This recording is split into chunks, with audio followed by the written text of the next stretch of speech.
இந்த ஆட்சி, நம்முடைய திராவிட முன்னேற்ற கழக ஆட்சி மக்களுக்கான ஆட்சியாக, முக்கியமாக பெண்களுக்கு, பெண்களுடைய எம்பவர்மெண்ட் என்று சொல்லக்கூடிய, பெண்களை உயர்த்தக்கூடிய, சமூகத்திலே உயர்த்தக்கூடிய ஒரு ஆட்சியாக அந்த ஆட்சி அமைந்திருக்கிறது. அது மட்டும் இல்லாமல் இளைஞர்களுடைய எதிர்காலத்தை பற்றி திட்டமிடக்கூடிய பல்வேறு, நம்முடைய தூத்துக்குடியை எடுத்துக்கொண்டோம் என்றாலே பல்வேறு தொழில் முதலீடுகளை கொண்டு வந்து வேலை வாய்ப்புகளை உருவாக்கி தந்திருக்கக்கூடிய ஆட்சியாக நம்முடைய முதலமைச்சர் அண்ணன் தளபதி அவர்களுடைய ஆட்சி அமைந்திருக்கிறது.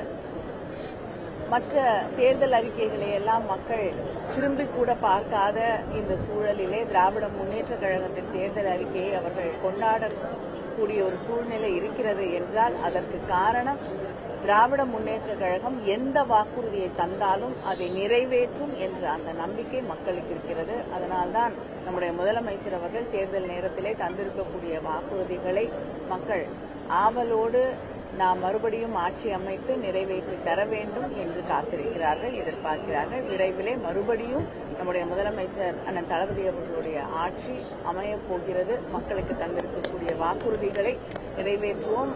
அதைவிட தூத்துக்குடிக்கு இன்னும் பல வளர்ச்சிகளை கொண்டு வரக்கூடிய வாய்ப்பை அது நமக்கு உருவாக்கி தரும். ஓட்டப்பிடாத சட்டமன்ற தொகுதி வேட்பாளர் அறிவிச்சதுல கொஞ்சம் சலசலப்பு இருக்கு.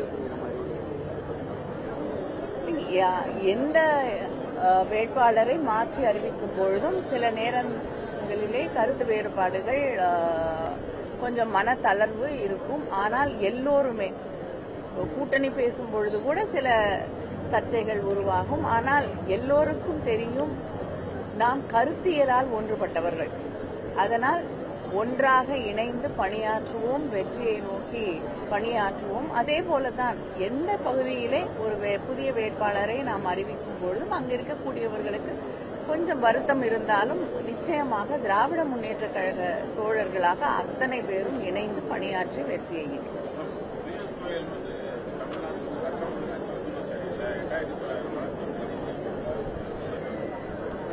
அவர் ஒன்னே ஒன்று பதில் சொல்லணும்.